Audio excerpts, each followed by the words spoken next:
Everybody, welcome. Here's what we're going to start. We're going to ask questions about cyber insurance, and I'm going to start with you, Scott. Just give me some basic good advice on getting cyber insurance. Simple advice is be prepared. It's very different than it was 2 or 3 years ago, which was a pretty straightforward process. A little bit more thorough, needing details around like products, services that you have supporting you. So just be mentally prepared that it's probably a little bit more challenging than it used to be if you've never gotten it or if it's been 2 or 3 times. That is good advice. That's going to be a good theme for today. Now, I'm going to ask you the flip side, Anthony. Give me some bad advice on getting cyber insurance. Bad advice on cyber insurance. Don't lie on your application. So don't lie. So wouldn't the bad advice be lie on your application? Okay. Yes. Right. Don't lie would be good advice. All right. Yeah. Okay. Got it. Scott, back lie to on you. your application. Lie on your application. What's worse advice than that? Worst advice, that's actually a good one, Anthony, would be lying on your application and then trying to cover it up when something bad happens because you actually got hacked. Then you're in a world of hurt. That is some pretty bad advice. Get ready. It's Super Cyber Friday. All right, everybody. Welcome. It's Super Cyber Friday. Today's topic is, as I'm bringing up the screen, hacking cyber insurance, an hour of critical thinking about getting the finance side to be working in concert with security and IT. All right.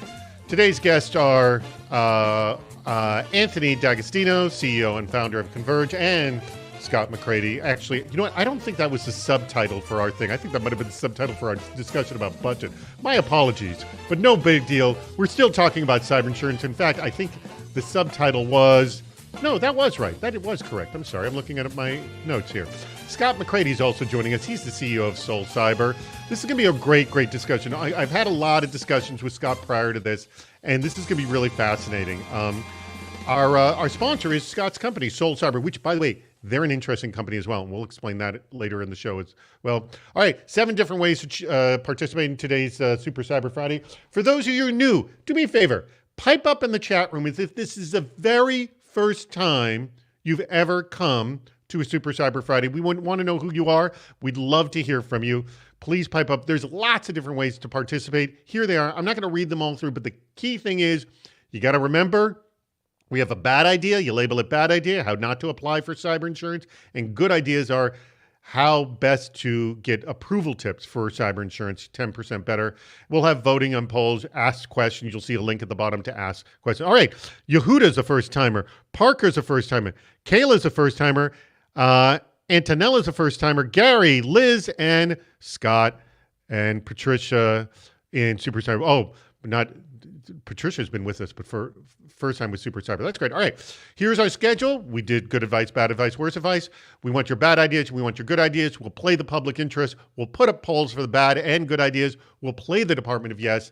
Last question, final advice. And then our meetup. Those people just piped up. First time, please stick around for the meetup. So we go a full hour, and then the link at the bottom will change, and we'll explain that in a second. And you join us for a meetup, which is completely different. You get face-to-face time, and also Anthony and Scott will be there as well. Our next show, which is also our last show of 2022, is Hacking Non-Traditional Cyber Risk, an hour of critical thinking about how your third party's risk affect your business. All right, that link is at the bottom of the screen. You can click on it at any time during this show. It will not take you out of this chat. You can register for that while you're still in this chat. I can't stress that enough. And why do you want to do that? Because if you register early, you're automatically entered to win one of these awesome CISO Series jackets. And congrats to this week's winner, who, by the way, I don't think knows he's this week's winner. Stephen Slav, Cobb EMC. I did ping him. So anyone knows him, he's won a jacket. Tell him. Or if he's here now, tell him to join us. All right, enough of that. Let's get into today's conversation. I want to start with you, Scott, about what you said at the very beginning with your opening comment of be prepared. I would say that phrase, be prepared, has changed year over year over year. And whatever you have to be prepared this year is going to be more so for next year. Yes? What are we talking about when you say be prepared? Yeah, the reality, and we hear this from customers all the time, is the complexity around getting cyber insurance has just gone up. It's gone up from year to year, and it also goes up from provider to provider. So the ability as a company, as an organization, to go out and get cyber insurance in a easy, effective, and efficient manner has just drastically changed from last year, but even more so from 3 years ago. And so you just sort of have to be mentally prepared that there's more questions, there's more due diligence, they're just more in your shorts than they ever were before. And if you're not sort of in that, we have companies all the time that tell us it takes them 8 weeks to get quotes back because they keep coming back with more and more questions. So Right. that was not the way it was 3 years ago. It used to be like a one pager and pretty simple. And so, I'm in the cybersecurity world, but we're really trying to help get some sinew between the cybersecurity and the cyber insurance to drive that process in a little bit easier of a manner. All right, Anthony, I'm throwing this to you. And by the way, you are a unique person here in today's chat because we don't have anyone from the insurance side, and we were like, if we're going to do this discussion, we have to have someone from the insurance side because we'll be a bunch of buffoons not knowing what the heck we're talking about. So let me just start with, let me ask the question. A, how long have you been offering cyber insurance? And B, how complex has your process gotten? Sure. No, absolutely. Thanks for having me. And I will try to make this cyber insurance topic as fun as possible. Good. Converge has been, That's why Anthony and I are friends. That's right. Converge has been around for a year. We've been offering cyber insurance and warranty and risk management solutions. I've been doing cyber and technology and insurance since 2004. I left the venture capital world and have done it and have been through so you Target, have seen, Anthem. Oh, yeah. oh, wow. So, okay. This is going to be the big question. 2004 to 2022, what has been the big changes, of which I know there's plenty, but I want to hear from you. The insurance industry not knowing anything about cybersecurity and infrastructure to now having somewhat of an idea. Really? So they were offering insurance in 2004 being completely clueless. So yeah, I mean, 2004 was a lot of, and look, I was an underwriter, so I'll admit it and kind of air the laundry. Asking questions: do you encrypt? Yes or no? Awesome. Okay, you qualify for insurance. One question, you're done? I'm exaggerating a bit, but we all looked at encryption. So that's what happened with Target. Do you encrypt? Yes. Oh, you don't encrypt end to end. You only encrypt at point of sale. Oops. So that was a big eye opener of maybe we really don't know what we're doing. So it's been a big learning curve since then for the industry. Was it a big learning curve because you essentially got burned because of big hacks where you weren't doing your due diligence? I mean, that's why? Absolutely. Just like any other insurance, it's, well, what questions were we asking? Where are the claims coming in where we're paying a lot? And what's the root cause? So it was a big root cause analysis. And by the way, Matthew Thompson is in agreement with you, Anthony. Cyber insurance is fun.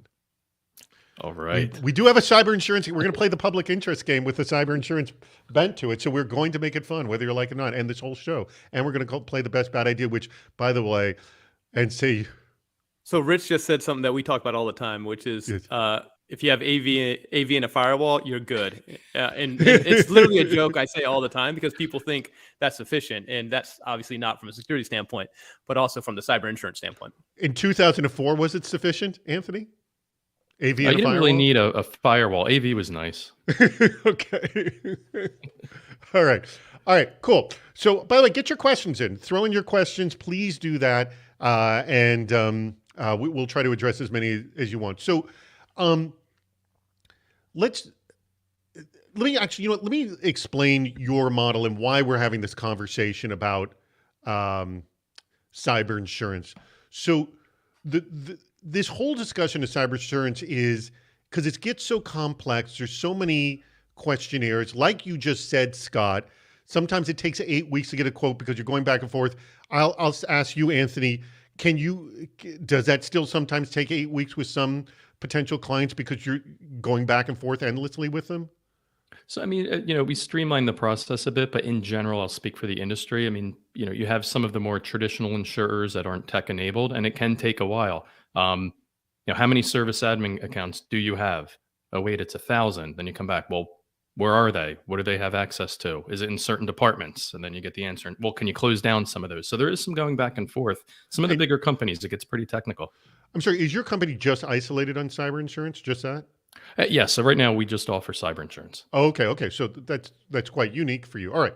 So I want to mention Scott's business model here because it's kind of critical to this discussion. And actually, if you don't mind, I'm going to set you up, Scott, and then you'll fill in all the blanks. All right. So Scott's business, Sol Cyber, is interesting in that they sell essentially a security package to small and medium sized businesses. And what I thought was interesting is the companies that you're dealing with have 0 to as many as 4 security people. So we're talking very sort of nascent security platforms, and you're offering essentially a security program in a kit. And that's what I want you to explain in greater detail. But then you realize that your clients were having a lot of problems getting insurance. And so then you started talking to insurance carriers, some like Anthony, and said, hey, you know the program that we're offering.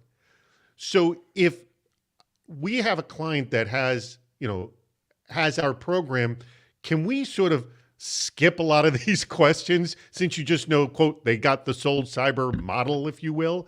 And they were like, yeah, that'll make our life easier too. So actually, Scott, you don't make any money at all off of insurance. It's just you realize one of the great other benefits of this program you're offering is it essentially can simplify getting insurance. And that's why we're having this conversation now. All right. That huge setup, fill in the blanks for me. No, that's and by the way, did I get get anything wrong there? No, you're on point. And listen, there's a lot of smart people. Obviously, I've come to your shows both as many times, so there's a lot of smart people. But I'm going to try to simplify it. There's a lot of nuance that if people have questions, come to the meetup and you can ask them. But I spent my whole career in very large enterprise managed security services. So we would support the Global 500 to Global 1000, doing very high-end managed security services.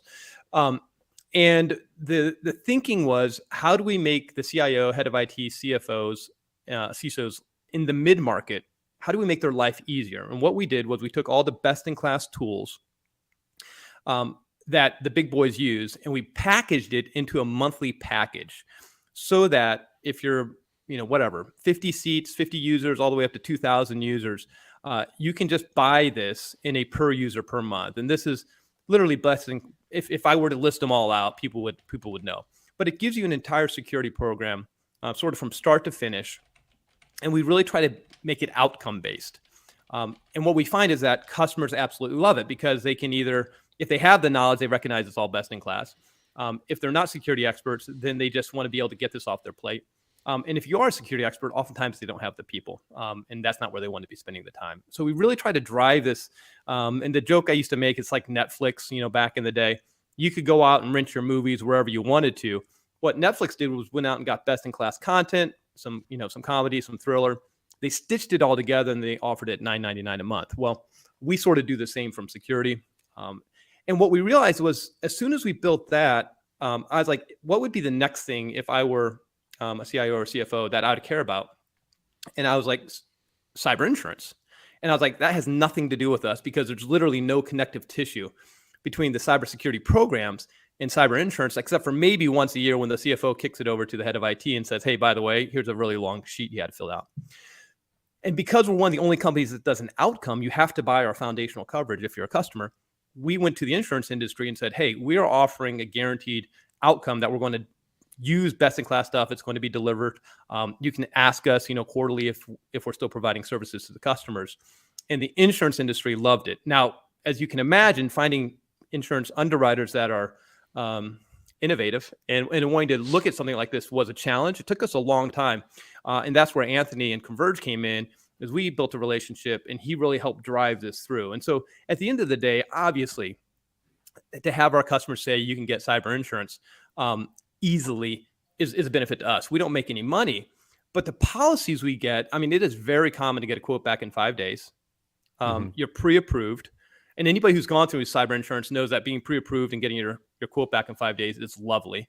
And then on top of that, you generally get about a 30% discount and a 10% rebate. And so what we've done is we've really built this connective tissue, the sinew between the two programs, allowing for these two major problems of having world-class security and having great risk coverage from a business standpoint to come together. And that's the goal. That is a great explanation. Now, I want to just get to, what? We're going to play our first game, Anthony. We're going to come back to you in just a second because I want to get to our very first game. So here we go. Do you know what others are thinking? On the public interest. There's so many good questions that have come in. Geez, a ton. So please vote for the questions. Like these are, and I want to, guys, just so you know, we're going to play this game, and then I want to get the questions, and let's try to get through them as quickly as possible because there's tons of phenomenal questions about this topic. This is, you know, I think we've hit a topic with our audience where there's a ton of interest, but not a lot of knowledge in, because I don't think our audience really knows the ins and outs of insurance specifically. Now, I thought I knew, David, until this last year and a half, and I've learned so much. So, you know, it's a very interesting topic. All right. So, but first, we're going to find out what people are questions people are asking about insurance, or where they find their interest. So, everyone, play along. You know how this game is played. Most average monthly search queries. What do people search for more, cyber insurance or cyber protection? So do they want to be protected or do they want to be insured? What do you guys think? I'll say A. You're going A? What do you think? See, I think that's recency bias. I'm going to go with B because I think they care more about protection holistically. And plus, I want to beat Anthony. All right, hold on. No, look at that. Oh, a my goodness. whopping margin. Huge protection. Got A crushed. huge margin. All I right. searched about 1,800 of those times. Okay. All right. What do you think is more, insurance denied or insurance accepted? What gets more searches? Now, again, remember, this Denied. is the entire insurance industry, not just cyber. I've got to What do say you C, think? denied. Yeah. Yeah. Denied and no, accepted. You guys. So we're one. So 0 for Scott right now, 1 for Anthony. Here we go. What gets more search queries, an actuary or an auditor? If it's E, I'm going to quit the game. It's got to be Okay. F, right? It's got to be. I'm going F. All right, let's see. No, actuary. That one shocked me too. That one blew me out of the water when I saw that. I was completely stunned. All right, last one. Insured versus uninsured. Go G. All Insurance. right. By the way, crowdsource this currently one. you're 0 for 3. Oh, I Scott. I know. Come on. What did you say, Anthony? He's going insured. I got to go uninsured. And I the gotta- correct I gotta answer at is, least let's see go what 1 for happens. 3. I don't remember. Insured. 0 for 4. Okay, 2 for 4. Very good. Did anyone get 4 for 4? By the way, because actuary would be stunned if anyone thought that one was the correct answer, because that was tough. All right, 11 questions. Do your best, guys, to let's burn through these as quickly as possible because there's a lot of good stuff. And this first one, this comes from Matthew. I'm going to also add John Caldwell's question as well. Cyber insurance has pretty much required MFA. What is the next control insurance will require? I'm asking you this, Anthony. And then also, let me add John Caldwell's, is there a nuance around different types of NFA? Like, is there some MFA, like more token-based MFA versus SMS MFA? Does that do better as well? Anyways, I'm sort of adding that color to it. But John wants to know if certain MFAs do better for insurance purposes. Anthony. All right, so I'll start with the MFA question. So right now, not a focus on certain MFA. It's do you have MFA, but there is So that's just a trend- checkbox right now. It's a checkbox, but there is a Okay. trend towards is MFA deployed across the entire enterprise. That's good. So across the big every. one. So what percentage is MFA? All right. So that's one. And then, yeah. And then So what's the next second thing- control after MFA that's key? Yep, it's EDR. That's a good point. EDR. Okay. MFA 1, EDR 2. Excellent point. All right.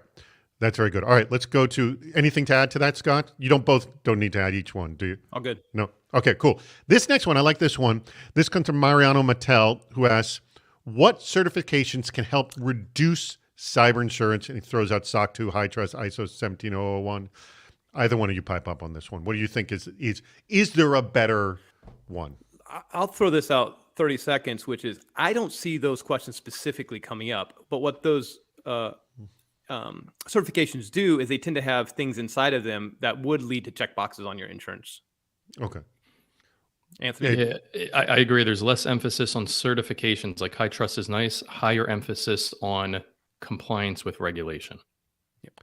So like an audit, showing an audit report is far more valuable. than showing a It's certification. showing an audit report, but even just look at a lot of this, and it is a kind of antiquated approach to insurance, but a lot of it is check boxes, yes or no. But my point is there's less emphasis on having all the certifications and more around, are you GDPR compliant, CCPA compliant, yes or no? Are you following New York DFS, those kinds of things. Oh, okay. All right. All right. This comes from Brian Cole. Considering the recent litigation against high-profile CISOs, would it be wise for a CISO to purchase their own policy to cover personal liability? Now, I don't.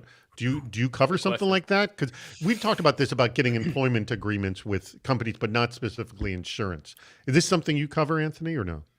So no, we focus on cyber insurance for the enterprise, but I'm going to give kind of some explanation and without getting too detailed around insurance. So number one, make sure your cyber insurance covers an individual and their act as an employee of the company in being negligent around protecting the company. That's number one.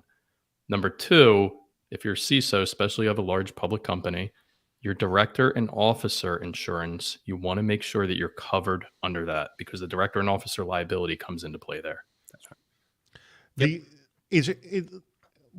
Throwing this to you, Scott, and I don't know if you know the answer to this, but is there something that should either be put in your employment agreement, or can I see your cyber insurance agreement to know that I'm getting protected? Like, what should an individual, like who's going for a C-level position, or may just be in a position where they are like have admin access, where this may be an issue?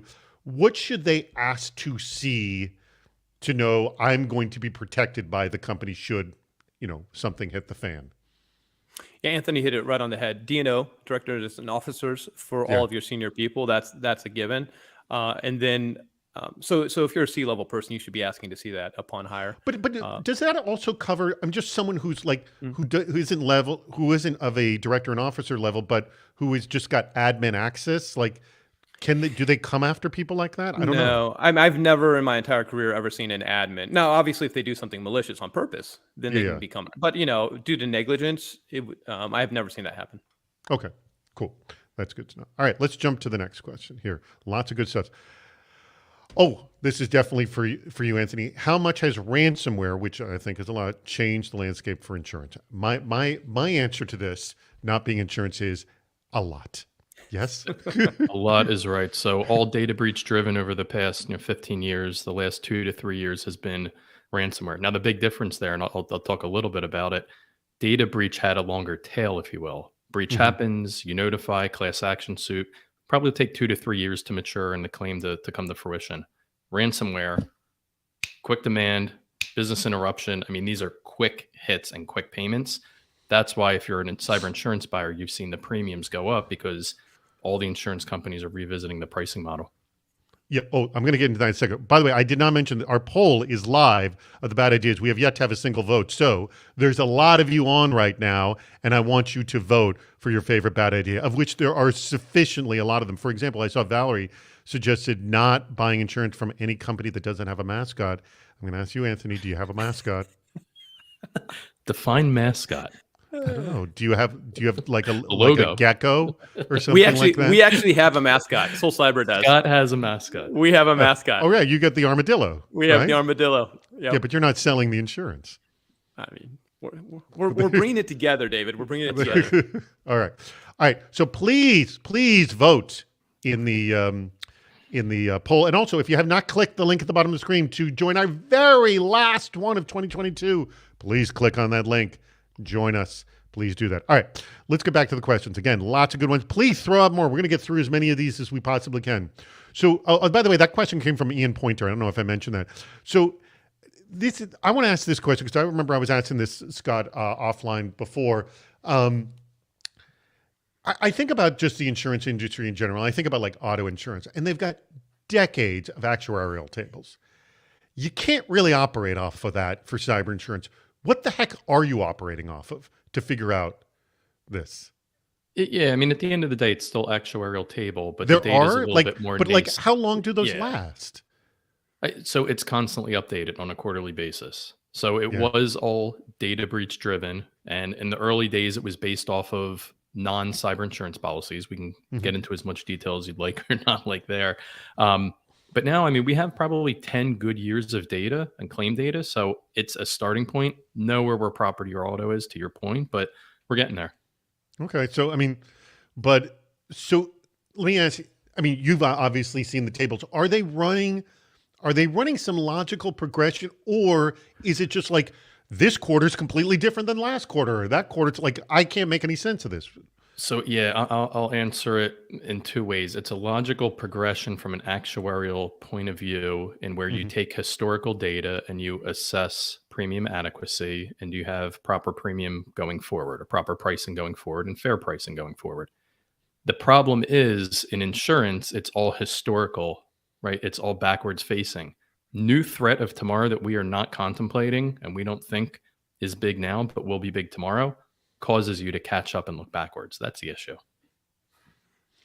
By the way, I'm looking at so many good questions out here. Jacob just asked one on the chat, and obviously there's by Jacob. the If you can pop that over into the ask a question area, that'd be great. Yeah. Ask a question. And by the way, I'm scanning the bad ideas. They're phenomenal. Just fantastic. All right. This one comes from Dwayne Grand. I've heard of added clauses in the policies to carve out reductions in payout based on unpatched vulnerabilities in client environments. Are you looking more closely at the vulnerability management practices of your customers? That's a great question. Are you, Anthony? And Scott, I'll jump in on that one. We're actually rolling out a vulnerability management service that we call Practical Vulnerability Management, because so many companies are struggling with. We sort of assume companies were doing that, and they were just really struggling, and it really matters in cyber insurance. And so the answer is yes. And then we're going to try to figure out how to make that, again, easy, so that it can pivot over into the cyber insurance and make that process easier as well. All right. That's good. And are you that you're asking for this more? And by the way, again, great. It's in almost every. I haven't seen a application that doesn't have it in it now. Okay. Correct. Heavy focus on CVEs. Oh, good point. But let me ask you, because we've heard this from other vulnerability management companies, is like 60% of your vulnerabilities you don't have to worry about. Yep. Are you only looking at the CVSS scores that are high and say these need to be patched, whether or not they're relevant to you, or are you making an accommodation for that? I'll answer that from a security standpoint. There's a reason we call it practical vulnerability management, because you hit exactly the case. Is 60, sometimes up to 80% of vulnerabilities are really, they're never going to get cleared. You're never going to have a zero inbox of vulnerability management. No, but I was told that like you really can ignore a good 60% of them because they're not relevant. I mean. Yeah. And so what we're going to do is we're going to tie it to obviously the rankings, but also you can look at things like exploits and other components to really drive the efficacy of the program, so that you're getting things that are high level security problems, and also maybe have exploits already done out the door and onto your machines faster. All right. Let me go to the next question here. All good questions here. This next one comes from Santiago, who asks, is there audit that needs to be completed, or just the honor system with the questionnaire? I got to assume you always have to have an audit. Yes, Anthony? Or no, you don't? No, it's honor system. It's attestation of your question set. So David, that's the whole program between us and Anthony and cyber insurance is essentially we're attesting on behalf of the customer, because the insurance gets to ask us if the customer has our foundational coverage. So in a way, I mean, you're not an auditor, but you're kind of like that sort of independent level of approval. Yeah, that's why we like the program. We can ask a lot of questions, or as we work with Soul Cyber, we know EDR, phishing simulation, the vulnerability management they're rolling out, AD protection is in place. So instead, and I saw one of the comments, bad idea, have the insurance company plug something in and monitor your network. Instead of us saying, hey, plug this appliance in on-prem, we know the customers of Soul Cyber have a stack in place, and it's there. That's the attestation. So it's not that bad of an idea. It's essentially Soul Cyber, not the insurance company, but it's Soul Cyber really is your security program here. Very good point. All right, this one has been voted up a ton right here from Jacob Friedman. Lloyd's of London declared there's no longer covering nation-state attacks.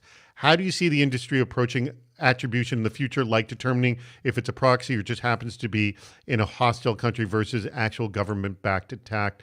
And yeah, who will decide attribution, said David Akima. And that's the thing. I mean, couldn't like an insurance company just say, that was a nation state attack, we're not covering it? And by the way, it's just Lloyd's of London. I mean, is this is a great Are we going to question. see others doing this or no? What's happening? Anthony, I'll leave this one to you.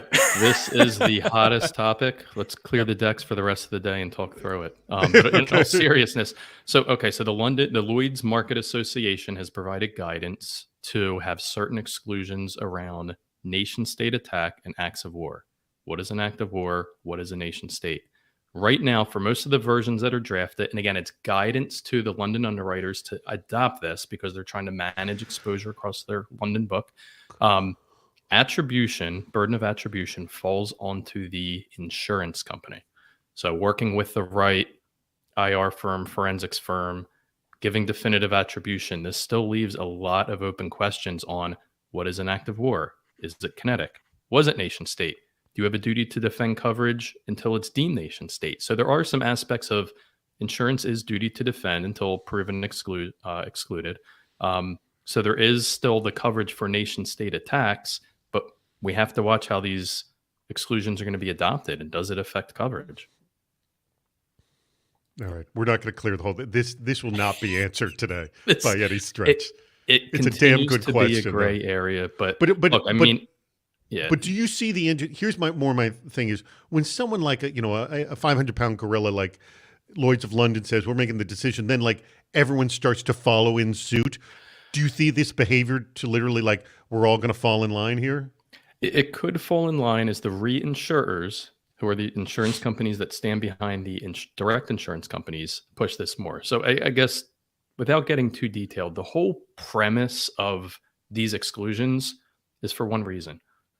A nation state or alleged nation state having an attack, either directed or widespread, and affecting AWS to go down in every region, and all of a sudden you have 1 million insurance policies paying at once, kind of like terrorism risk or other risk, is a problem for the insurance industry. Will completely blow it up.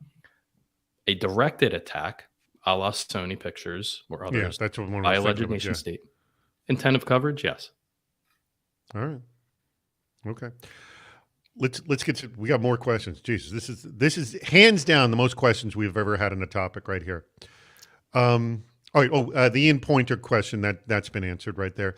All right. We'll go to John Caldwell's another one here. Is there any validation that insureds or the ones insureds actually implement the controls they claim of their application? I think what they're asking is, do you do anything to verify they're doing the thing that they said they did?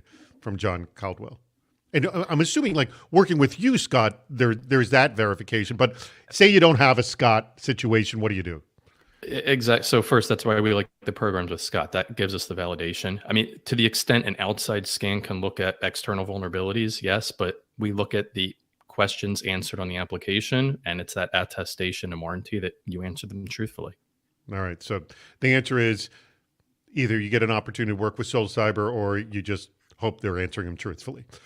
All right. That pretty much answers it. All right. From David Alkma. Similar question. Alkma. Similar question. Will there be a move to audit answer? Okay, yeah. How would that work? So he's got a similar question to that. So let's go down to... I'll put one thing on that. Sorry, question. real quick on that. Sorry, David. On that Go last ahead. one, you are starting to see them test certain things, like do you have open RDP points ports, and so you are actually starting to see some of the things that insurance can get via scans being tested. Again, that wasn't happening a year or 2 years ago, but you're starting to see that now. Okay, so here we go. From Michael Delzer, do cyber insurance companies backed up by government, do cyber insurance backed up by government if they fail, like this property insurance does? So are you backed by government should you fail?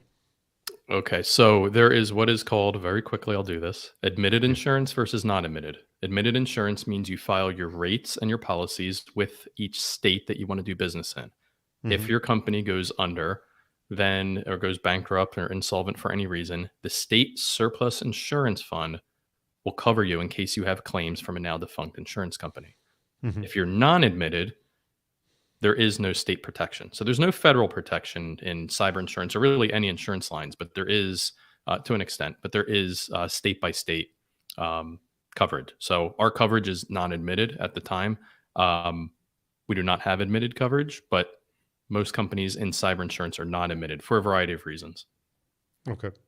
It gives you more flexibility on the coverage you can provide and the rates and some of the services. All right. By the way, people, 5 minutes, we're going to be playing the Department of Yes, and we're going to see how well Anthony and Scott play on your incredibly stupid, bad ideas. And let me not say stupid. They're creative.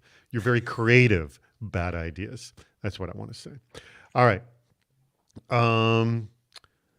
So I think we answered this question that Matthew Thompson had. Can someone who has high trust ISO 27001 certification use that instead of an application to get cyber insurance? The answer is no, right? They got to fill out the darn. Yeah. Not now, but I'd like in to the future, maybe.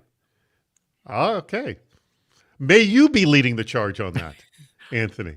Big fan of high trust in healthcare and how it crosswalks against numerous frameworks. So possibly Lloyd's of London could be following you. Let's see. Right. That will be the day. All right. Yehuda asks, does demonstration of proper implementation of security policies and procedures help a company obtain cyber insurance or accelerate the process? That's a damn good question as well. So in a way, you're doing that yourself, Scott, with Soul Cyber. Is there something, people know your program, but then do you show something in addition as well, saying beyond just saying they've got our program? Like you give them a report. A great question. Obviously, they can go out and in the application, there's a lot of questions around the security policies, procedures, tools, techniques. They can just fill those out. And if they have them, that helps with the application getting approved. Essentially, what we're doing is rolling out a security program that answers those questions ahead of time because we know that we're doing all of that. And that does two things. Obviously, it accelerates the process significantly, and it also significantly increases the chance of getting cyber insurance. So, I don't know, Anthony, you can fill in the details, but as of like 6 months ago, it was about 1 in 3 applications were getting rejected. You just couldn't even get it. And so, again, when you're using something like Soul Cyber, that you're basically pre-approved. So that the question right there is a great question because it really goes to the heart of trying to solve and make that process easier. Yeah, and I think the one thing too, I'll just add, because we haven't talked about it, and there's a kind of unspoken heroes and heroines out there around the insurance brokers who specialize in cyber coverage. Just as a kind of public service announcement, have a good broker that knows it because they help with the process. They broker the deal and they help sell the posture you have to the insurance companies. All right, here's this question from Matthew Thompson. And by the way, we are just a few minutes away from playing the Department of Yes. So if you have not voted, please do that. And if you have not registered for our next show in 2 weeks, please do that, which is our last show of 2022. So I love this question from Matthew Thompson because I think the answer to it back in 2004 when you started is very different than the answer today. And that is, how technical are cyber underwriters? How are they keeping up with technologies / methodologies like zero trust? So I'm assuming insurance companies are hiring a lot more cyber talent than they had in the past. Yes? Yeah, exactly. We have a cyber risk person that came from the incident response side on staff, partnering with companies, getting constant updates. People getting CISSPs and other certifications is now the trend. That's it. And let's say back in 2004, those few years, did you have anything or nothing? No, maybe ask the insurance company's IT person, like, hey, what does this mean? That's probably it. All right, let's go to the next one. What about protection from class action lawsuits due to a customer end user data breach? That's from James Olson. That's a great question. I'm going to throw this one to you, Anthony, again. Yeah, so class action lawsuits, always a concern, bigger in data breaches, hard to prove financial damages. There's been a lot of court precedent around that. It costs a lot to defend, obviously a lot to notify and provide credit monitoring. Haven't seen a huge trend in very pricey class action suits as of recent. The big trend, though, that we're watching is the class action suits around non-compliance with privacy regulation. BIPA out of Illinois collecting biometrics, failure to disclose what you're collecting, how you're providing consent under GDPR. Privacy class actions are the ones to watch. By the way, John Procap wants me to wear an ugly sweater, a Santa hat, spark coin to you, of which I don't have. I don't have any of those three things. I don't have an ugly sweater, Santa hat, or a spark coin tee. Nothing. So I don't. What I want is that ugly Clippy sweater that was completely sold out, and then Aaron, our producer, said it was put on sold again, but they sold it out again. Aaron, see if that's available anymore. If we can get one of those, and they were very expensive. They're like $75-$80 a pop to get. David, do we want to like blitz through these other three down here real fast, like the super speed round? We're going to come back to them. Okay. Yeah, they're completely sold out. Yeah, $75 and completely sold. Oh, we'll get through it. We'll get to these. Don't worry about it. We've got a call that just came in. Hello, welcome to the Department of Yes, where no request is ever rejected. All right. We're going to play this game, and then after we're done here, Aaron, you can put up the good idea poll. By the way, did we get any good ideas? I didn't even see. I wasn't looking. Just a lot of bad ideas came in. All right. Valerie got a bunch of really good ones, of which I mentioned one of hers, which I'm going to just give her credit, which was the most voted up one. Refused to be insured by any company who does not have a mascot. Phenomenal, Valerie. That was great. But I'm going to use another one this also came in from Valerie. And I will start with you, Scott. Ask to bundle your cyber insurance with your home insurance. Why do you want to do that? Oh, obviously the massive discount you're going to get. I mean, we all know that when you put two things together, it's much more effective and efficient than obviously having one thing in one thing. So, I mean, it's a brilliant idea. Simple as that. I don't see that being a bad idea at all. Nope. Anthony, yes? Would you? Let me ask you. If someone came to you, by the way, has that ever happened? Honestly, well, I mean, now my home network is protected, so my kids going online, they can. There you go. But let me ask you: has anyone asked you? Because for cyber insurance, has asked you, do you offer any other insurance? Will you offer home insurance? Has that ever come up? I mean, the question is asked of, do we have other things to offer? Yes. Yeah, but not home insurance. Okay. All right. Very good, Valerie. Very good on that one. Hold it. All right. Let me go. Let me pick. All right. This one is from Mike Nola. I like this one. See, and I'll give. Actually, I think this was the other one was voted up. Okay. And I'm starting with you, Anthony, on this. Save your cyber insurance policy in an open network share so your attackers know exactly what you have. Why do you want to do this? Then you'll know how much your ransomware demand is going to be. Right. Now, is that good for you as the insurer? Yeah, that's good for the attacker. Actually, you'll know for the attacker. Actually, you will know how much, because that will be good for the insurance. This came up in our last show. The thing is, if you know exactly the amount that they are going to ask for, that is actually valuable information for you, isn't it? So, yeah, I mean, I'm saying it tongue in cheek, but there's an idea of parametric insurance where you paid what's agreed ahead of time. So you go down for 5 hours and you lose X number of dollars per hour, we're going to pay this. So that kind of gets in that parametric world of, hey, we're covering you for $5 million in ransomware.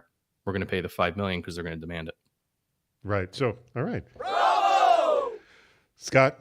Why do you want to do this? Save your cyber insurance policy in an open network so your attackers know exactly what you have. I'm all about efficiency, right? So now you're going to get your payment back from the insurance company like in an hour versus, maybe it take a week or two to get the whole ransomware taken care of. You just, pay the criminals their check, they go away, and you're right back to doing business. Sir, yes, sir! It's better to know than to not know. That's right. Kudos to both of you. Do a great job. All right. Yes, we're going to go back to the questions. We got more questions. By the way, throw in some more because we've got 17 minutes. Okay, Aaron, you can take down that poll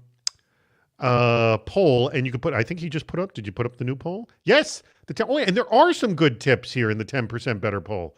So what do you go? Please vote on the 10% better poll and we'll get to that in just a second. All right. Let's get to our final questions. Now, I'm going to say answer to this is, I'm going to start with you, Scott, on this. Is API security the new thing? API security is important, but I want to know, how is this being addressed by insurance and how are you addressing it? Scott. This is a very, very good question. So what we are seeing is significantly more interest and concern and just thoughts around API security. So even in the last 6 to 12 months, you're seeing more technology and tools coming out to help solve this problem because the risk is so sort of binary, right? APIs are generally quote unquote secure, but obviously if something is messed up inside of there, usually they're big pipes to other things. And so if something bad happens, you're all of a sudden in a very, very difficult position. So the simple answer is I have not seen it yet on insurance. So to cover that one off, I haven't seen that on there. From my customers, we are seeing a significant around a number of requests around API security and helping them with their API security. Anthony, are you asking any questions about API security? Not necessarily on API security, but vendor risk management and just understanding where the data lies and where it's flowing where. That's a big piece. So what can you give us an idea, like what are the kind of questions you're asking? Yeah, just around vendor risk assessments. Where is your data residing outside of your own network? Utilization of cloud, who are qualified service providers like the ISPs and others. Are you holding, especially if you're in a highly regulated industry, are you holding your vendors holding data on behalf of you to the same standard that you're holding your old enterprise? Things like that. All right. Ian Pointer asked a very good question, and I'll start with you, Anthony, and then and this may be an evolution for your own business, Scott. And Ian asks, what do you see as the next level for cyber insurance? Let's just assume everyone ultimately gets a sole cyber level like partner. So there's sort of like an intermediary that sort of does that approval so you don't have to go through a mountain of questionnaires. What else would the industry want? So question for you, Anthony. I'd say two things. Number one, click for cover, make it a little bit more streamlined. And then number two, effective risk management services cycled back where you're to help you invest better or utilize better. Okay, so essentially simplicity in getting coverage and then knowing risk over time as well. All right, Scott, what are you seeing or what are the demands you're hearing from cyber insurance companies of what you need to do next yourself? Yeah, there are actually a lot of what we would just call basic hygiene. I mean, we all think cyber and we live in the risk and detect and threat actor space because that's the hard stuff. But believe it or not, there's just a lot of basic hygiene. Vulnerability management came up. That's something we'll help with. But MFA, it's a one-time process to turn that on, but it is a one-time thing. So what I'd say is there's a lot of like know your assets, know where they are, things along those lines that we're starting to see more care around. If you think of NIST or some of the other frameworks, there's a lot of IT just management that customers need to be prepared for. All right, cool. All right. I'm going to get to, as soon as I know who said what, and Aaron's going to be on top of that in just a second. I'm going to go to our very last question here. This is a great question from John Caldwell. Again, I'm going to start with you, Anthony, on this one, but I want both of your answers. Are there different security standards for companies based on size, industry, et cetera? I got to assume yes. Yeah, I mean, it goes back to one of the comments around highly regulated banking, healthcare. I mean, we'll even talk about, retail for PCI compliance. That's definitely held to a higher standard. Large, global, public traded manufacturing companies, OT security, and especially when you're providing business interruption coverage, definitely at a higher standard. Scott, have you changed anything in the package that you're offering because of what insurance companies are saying? 100%. So what we do is we update our package about every 6 months, and we do that from two vectors. The first one is, do we need to change something just to make sure we're staying ahead of the threats and making sure that customers are secure? And the second piece is saying, is there something that we can put in place that operationally makes their life easier that cyber insurance companies care about? So Anthony and I actually circle on a regular basis to figure out what we can put into our foundational security to solve those two problems. All right, geez, more questions coming up, but I do want to mention some of the good tips that have come in.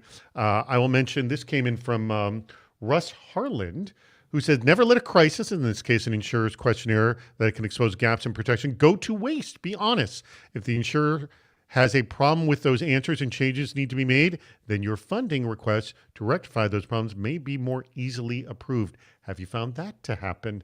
And actually from both of you, if a question comes back, it goes, let's all act on this because they seem to be concerned about it. The insurance company. Yes, Anthony, you're nodding your head. Yeah, so there's two sides to it. I mean, over the past few years, the cyber insurance industry is getting to be a bit more like the NTSB, the National Transportation Safety Board. Here's what's going wrong in the crashes. Here's what you should probably have in your car. So I'd say number one, for companies, look, it's a pain sometimes to fill out these applications, but if you haven't gone through the process, it is a pretty nice self-assessment where the key controls are kind of at the top of the stack to prioritize your security spend. I think that's that's probably the biggest piece of it. And Scott, have you seen that where, questionnaires that your clients are filling out, they realize, oh, we're not dealing with this, and then you work with them to double down on it? We do. We actually have something called a ransomware assessment service, which ties into this, which basically is a lot of stuff we don't do, which is in IT management and what have you. But we actually do that to try to help companies get ahead of the problem. All right, I want to mention a couple other good quotes here. Now, this one, from Richard Daspit. I'm sorry, I think this sounds aspirational than actual. And is this aspirational? What he says: continuous auto assessment for insurance coverage and premiums, no questionnaires. That sounds like something we would love to have. Great question. Yeah. No, I mean, like, look, getting to no questionnaires, again, we're going to go back to what we're doing with Soul Cyber. I mean, getting that into more of an automated process as we learn over time. Love that idea. And again, it gets away from the, hey, plug this in and let's scan the network or run this script. I mean, it's just, tried that in the past. Doesn't work. But I think we're getting to somewhere where it's a lot more better for all parties. And then a couple other quotes I want to mention here. Get the best policy you can get and act like you don't have insurance, from Russ Harlan. Good comment. And then Dwayne Grand says, hire a privacy attorney. This we haven't talked about, and I'm interested in your thoughts on this, Anthony, to review your policy and help identify and redline exceptional clauses that seem unreasonable.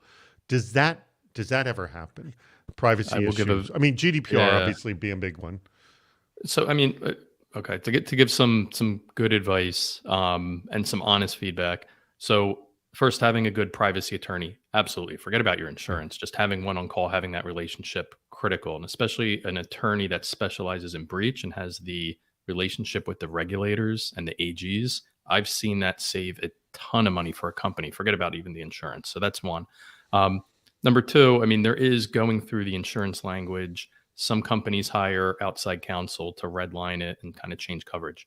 You have a better chance of that, for an honest answer, of if you're a bigger company with bespoke coverage, manuscript policies, getting that done versus smaller companies and kind of just buying something because you need it for contractual purposes or just making sure your enterprise is covered. So spending 7 figures on your premium, you're going to have a better chance redlining that and changing the coverage. But again, work with a broker that's good.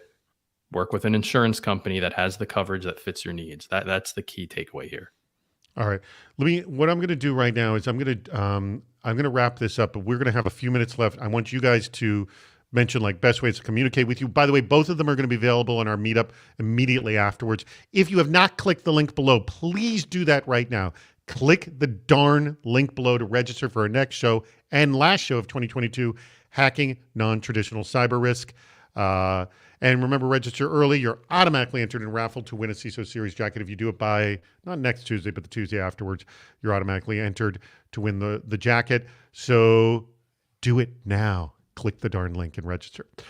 Huge thanks to Scott's company, Soul Cyber, for making this whole show happen. We really, really appreciate it. Soul Cyber's actually been with CISO Series for a while, so we greatly appreciate the continued support. Hey, a couple other things happening. Starting in about, well, more like 100 minutes from now, at 3:30 p.m. Eastern, Cybersecurity Headlines Week in Review. We have Terrence Cooley, who's the CISO of the Air Force JAD C2 R&D Center, and that is actually on our YouTube channel on CISO Series. So if you just go to youtube.com/CISO Series, you will find it, and it's fun. We just cover the most important stories of the week. Stick around for a meetup. All right, Aaron, could you do me a favor and change? Oh, look at that. Like magic. He does it. You can click on that link right now, and both Scott and Anthony will be there, and that we will have our meetup. And to all the people who are brand new today, please come and join us. It's a lot of fun. You'll see, when you enter in, you're going to be like a floating bubble, and then you click and you link and you participate in other conversations with people as well. Tell your friends to join us. We do this every Friday at 1 p.m. Eastern, although not next Friday, but most Fridays, 10 a.m. Pacific. By the way, if you ever want to know when the next one's coming up, if you go to CISOseries.com, there's an events menu item. Click on that, and you'll see we have them all scheduled out there as well. And do you want to sponsor a Super Cyber Friday? Guess what? And this one, we have a bunch that have already been sold, but the very first one of 2023, which is actually the third week, which means we will be promoting you for a month. That one is available. So if you want it, contact me at david@cisoseries.com. But then we have like the next 2 months have been taken over. Okay, we have 6 minutes. I want to give you guys each just a quick minute to give a sort of a quick plug for yourself and how to communicate with you. And by the way, if you're hiring as well, mention that. But then we have 7 more questions. We'll try to get through as much as we can in the last few minutes. Quick, Anthony. Converge. Yep. Converge Insurance, next generation cyber insurance, partnering with cybersecurity companies to offer their customers both insurance and warranty on custom programs. So you can contact me through LinkedIn or convergeins.com. Converge, INS for the insurance part, Insurance. .com. Yes, and Anthony is also on LinkedIn as well. Feel free to actually just drop your LinkedIn profile link in the chat room too. Scott, last plug for Soul Cyber. Yeah, I think we've already talked about it. We're really just trying to make everybody's life easier by offering a world-class, nation-state grade security program that you can buy in a monthly package, so you don't have any upfront fees. And then by doing so, we also want to try to lower that business risk by being able to tie in cyber insurance. And we make it easy. You can be up and running. We have companies that hundreds of employees around the world. We got them up and running in 7 to 14 days. And then they turn around, got their cyber insurance a week or two after that. And within a month, they literally had their entire security program done, their cyber insurance done, and they were on to other things. So that's I what we also tried to want to do. mention, if I can mention your pricing model, it's like around $50 per person per month, right? What is it exactly? Soulcyber.com/pricing. It's out there. It starts at $57 per user per month, and then it goes down based on bands. We're really upfront. We like to say we're modern. I mean, if you were to go out and buy Netflix, you'd know exactly how much you're paying per month. So we try to keep it super upfront, and that's everything. That's your installation, implementation, your detection, your response, all your licensing.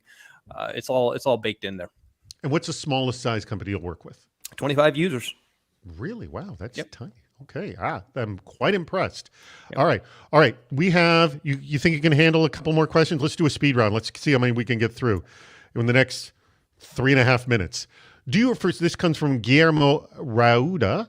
Do you foresee a future where a standard cyber scorecard, like from these scorecard companies, will determine premiums, something similar to driving records and auto insurance for enterprises of all sizes? I'll ask you, Anthony, what do you think?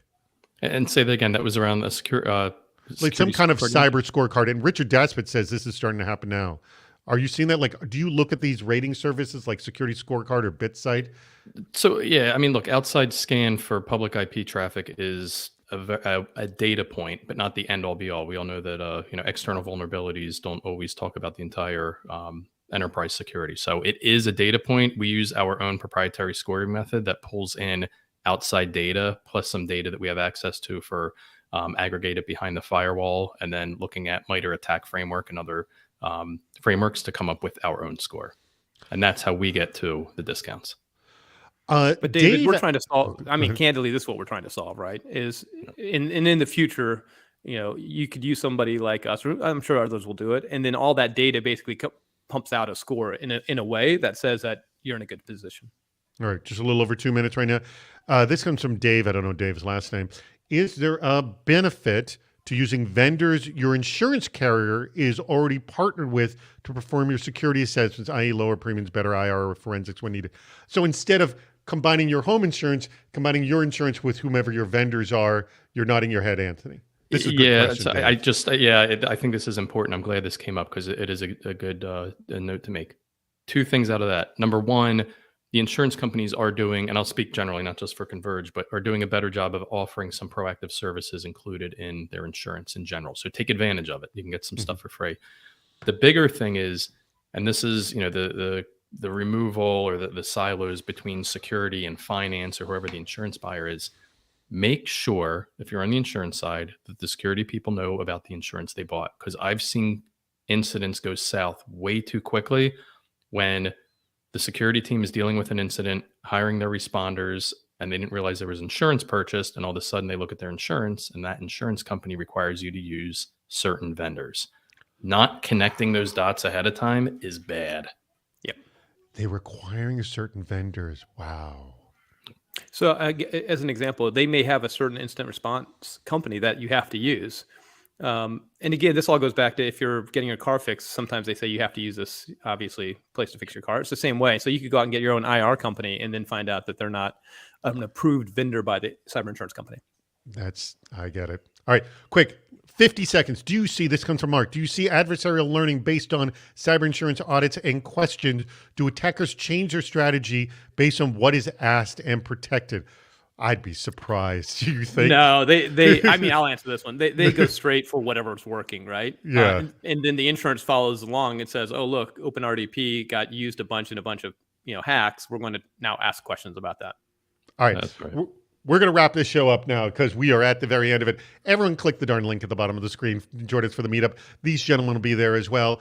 Scott, if you haven't dropped your link to your profile, we did drop a link to your pricing as well. Great. Thank you so much. This has been a phenomenal episode. Man, more questions than we've ever had before. I was right.